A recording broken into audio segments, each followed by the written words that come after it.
महादेव दोस्तों, मेरे चैनल रुद्रा शक्ति पर आपका हार्दिक स्वागत है। आज हम बात करेंगे कि इंद्रदेव ने कार्तिकेय पर आक्रमण क्यों करवाया।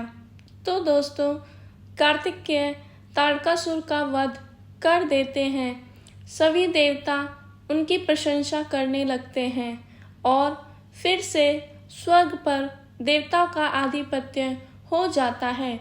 तभी सभी देवता आपस में विचार करते हैं कि क्यों ना इंद्रदेव को हटाकर कार्तिकेय को स्वर्ग का राजपाट सौंप दिया जाए, क्योंकि उनमें वह सभी गुण हैं और सभी की रक्षा करने में भी सक्षम है। यह सब बातें का इंद्रदेव सुन लेते हैं और देवताओं से कहते हैं कि इस विचार को उन्हें महादेव के सामने रखना चाहिए। सभी देवता नारद मुनि महादेव से कहते हैं कि अगर आपकी इच्छा हो तो हम कार्तिकेय को स्वर्ग का राजपाट सौंप सकते हैं। परंतु महादेव उन सब से कहते हैं कि कार्तिकेय के जन्म का उद्देश्य संसार की रक्षा और तारकासुर का वध करने के लिए हुआ था। एक रक्षक को कभी भी सिंहासन का लोभ या लालच नहीं होना चाहिए। इसीलिए वह चाहते हैं कि कार्तिकेय केवल सेनापति ही रहे। उन्हें राजा बनने की कोई आवश्यकता नहीं है। उसके बाद जब इंद्रदेव का पुनः राजाभिषेक किया जाता है, तब सभी देवता और उनके गुरु कहते हैं कि उन्हें कार्तिकेय का इंतजार करना चाहिए। उनको भी सम्मान मिलना चाहिए, क्योंकि यह सब स्वर्ग और सब चीज़ें हमें कार्तिकेय की वजह से ही वापस मिली है।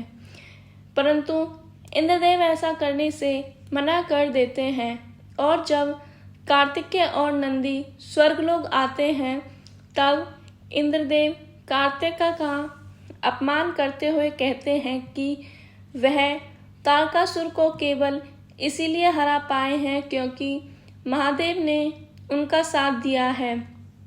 अगर महादेव उनका साथ ना दे पाते तो वह कभी भी तारकासुर को नहीं मार पाते। यह सारी अपमानजनक बातें सुनकर और अपने आप को हारा हुआ समझकर कार्तिकेय वहाँ से चले जाते हैं। कुछ समय बीतता है जब महादेव और माता पार्वती द्वारा कार्तिकेय की सारी गलत विचारधाराएं दूर करी जाती हैं और महादेव कार्तिकेय से कहते हैं कि वह केवल रास्ता दिखा सकते हैं, परंतु उस पर चलना तो तुम्हें ही होगा। उसी तरह युद्ध तुमने तुम्हारे बल से जीता है।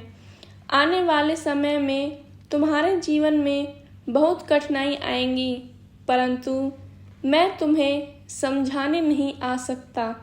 उन्हें तुम्हें खुद ही समझना होगा। तब महादेव कार्तिकेय को दक्षिणी राज्यों में भेजते हैं और कहते हैं, तुम्हें वहाँ के लोगों की रक्षा करनी है। वहाँ असुरों का ज़्यादा बोलबाला है। तब कार्तिकेय वहाँ जाते रहते हैं तो उन पर आक्रमण होता है, जो कि इंद्रदेव इंद्रियों के द्वारा करवाते हैं, जिनमें 5 कर्म इंद्रियाँ और 5 ज्ञान इंद्रियाँ होती हैं। इंद्रियाँ वह चीज़ है जो एक इंसान के मन को नियंत्रित करती है। उनसे कुछ देर युद्ध करने के बाद कार्तिकेय को समझ आता है कि वह इन्हें हथियार से नहीं हरा सकते, अपितु इन्हें नियंत्रण करके ही हराया जा सकता है। तब कार्तिकेय अपने मन को नियंत्रित करके उनका वार विफल कर देते हैं और वह बिना कुछ अपशब्द कहे इंद्रदेव को वहीं छोड़कर चले जाते हैं। इंद्रदेव कार्तिकेय से ईर्ष्या करने के कारण उन पर आक्रमण कराते हैं, क्योंकि सभी यह सोचते हैं कि वह इंद्रदेव से ज़्यादा शक्तिशाली है और तब से उन्होंने तारकासुर को हराया। सभी देवगण उनकी प्रशंसा करते करते नहीं थकते थे, परंतु इंद्रियों द्वारा वार कराने के बाद भी इंद्रदेव का वार विफल जाता है और कार्तिकेय एक बार फिर यह लड़ाई जीत जाते हैं। धन्यवाद दोस्तों।